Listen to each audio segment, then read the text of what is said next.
Welcome to the Tech Egg. Don't get scrambled. Enjoy the video. In this video, I will explain how to play Ao Oni on mobile. We will cover everything from finding the right version to setting up your controls for the best experience. This guide will help you navigate the options for playing this popular horror game on your smartphone or tablet. You will learn about the different methods available, ensuring you can enjoy the suspenseful gameplay wherever you are. Let's get started on bringing the terrifying world of Ao Oni to your fingertips. To begin, you will need to find the game files and a compatible emulator. Search for fan-made ports or the original RPG Maker XP version, which often requires an emulator.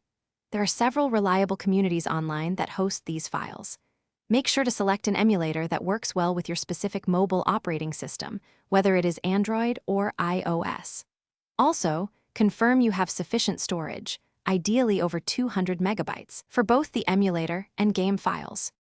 Once you have your emulator and game files, the next step is installation and setup. First, install the emulator application on your phone or tablet.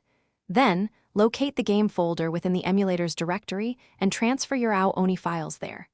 This process usually involves using a file manager. After that, spend some time configuring the on-screen controls. You can often customize button placement and size to suit your preferences, ensuring a comfortable and responsive gaming experience. Now that your game is set up, here are some tips for playing Ao Oni on mobile. The game relies heavily on puzzle solving, so take your time to examine your surroundings.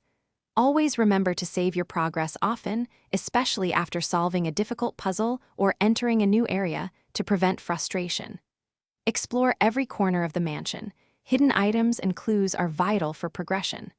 Also, listen carefully to the sound design. It often provides critical warnings about the Ao Oni's proximity.